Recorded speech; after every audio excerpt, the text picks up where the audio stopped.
The Hamas Extreme Terrorist organization will not prevail. Hi neighbors, my name is Peter Boykin and I am running to be your next Lieutenant Governor. Please check out my website at peterboykin.com. Thank you for going right with Peter Boykin.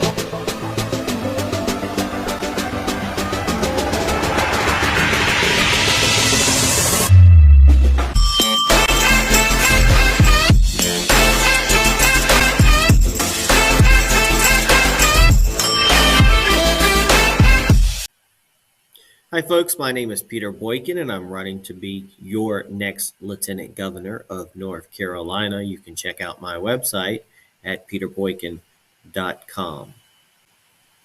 I have multiple bits of information to go over as people have been watching the news lately about the horrendous attack against Israel by Hamas. This tragic event at the Tribe of Nova Music Festival is deeply disturbing. First of all, it was a festival for peace, but only a few miles away from the Gaza Strip. Now add that to the claim that Joe Biden contributed to this by providing funds indirectly to terrorists via Iran, adds another layer of concern. The assailants, utilizing motorized paragliders, infiltrated the festival, turning the celebration into a nightmarish scene.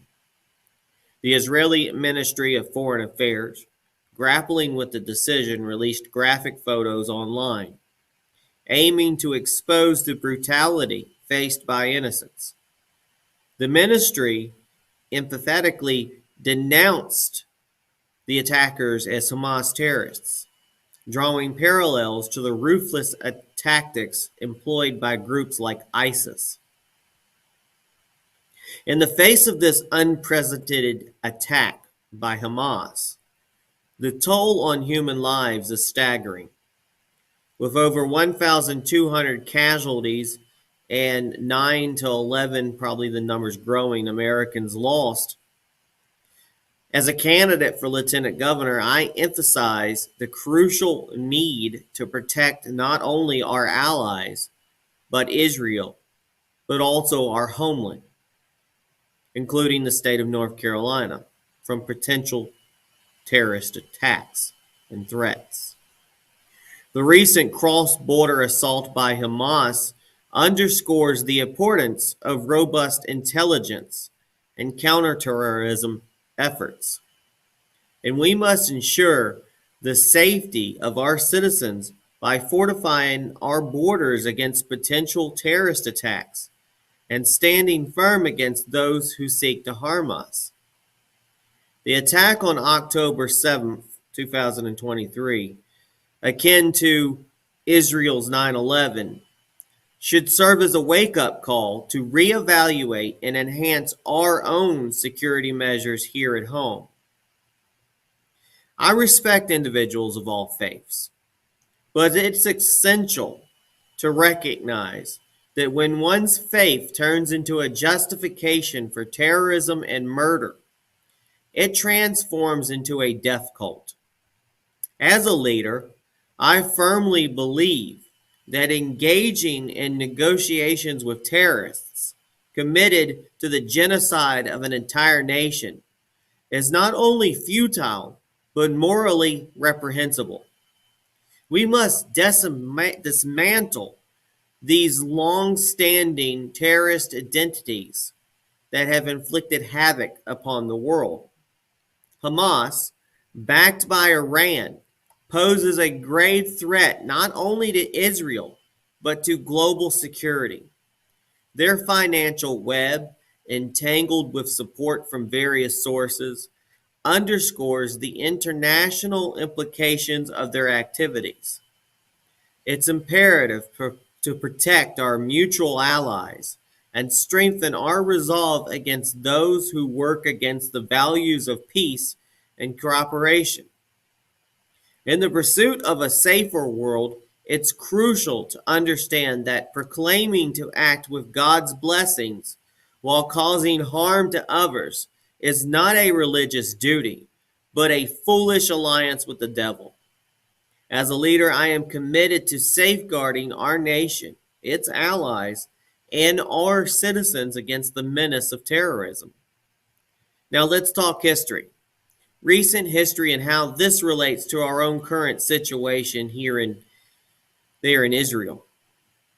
The Trump-Abraham Accords, also known simply as the Abraham Accords, were a series of agreements aimed at normalizing diplomatic relations between Israel and several Arab and Muslim-majority countries. The accords were brokered by the Trump administration and were a significant diplomatic breakthrough in the Middle East. The key countries involved in the accords included the United Arab Emirates, UAE, Bahrain, Sudan, and later Morocco. Now, the key points about the Trump-Abraham Accords. 1. Normalization of relations. The primary objective of the Abraham Accords was to normalize diplomatic, economic, and cultural ties between Israel and the participating Arab nations. 2. The recognition of Israel. The signatory countries recognize Israel as a legitimate state, making a departure from historical regional tensions. 3. Economic cooperation. The accords aim to foster economic cooperation and trade between Israel and the participating nations. 4. Security cooperation. Security collaboration was a significant aspect with a focus on countering common threats in the region. 5. Normalization of people-to-people relations.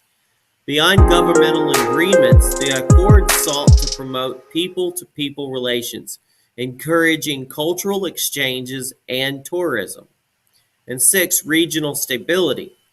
The accords were seen as a step towards stability in the Middle East by reducing long-standing hostilities.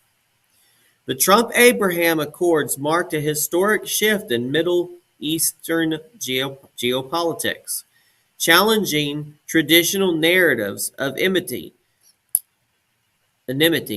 between Israel and its Arab neighbors. Now, while the accords were widely praised for their potential to foster regional peace, they also faced criticism on various fronts, including concerns about the inclusion of a Palestinian issue and the long-term sustainability of the agreements. It's important to note that the Abraham Accords were initiated during the Trump administration, with the first agreement between Israel and the UAE announced in August of 2020. The rest of the agreements with Bahrain, Sudan, and Morocco followed in the ensuing months. So repeatedly, we've heard and found it in the Bible. Israel is our sacred holy land as Christians. Safeguarding it is non-negotiable, and we are committed to doing just that. As Americans, this is a battle worth engaging in. The Trump-Abraham Accords will endure. While President Biden may not have shown strong enthusiasm for maintaining peace in the Middle East, we must set aside our differences to grasp the broad perspective. Fortunately, Biden hasn't dismantled the accords, but proactive efforts to ensure their integrity have been lacking. Numerous scriptures in the Bible reinforce this commitment. The Hamas Extreme Terrorist organization's rebellion will not prevail. And so my heartfelt thoughts and prayers go out to the people of Israel.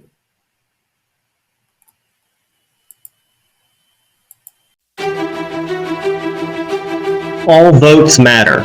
More than ever before in the election of 2024, all votes do matter. Please check out peterboykin.com for more information.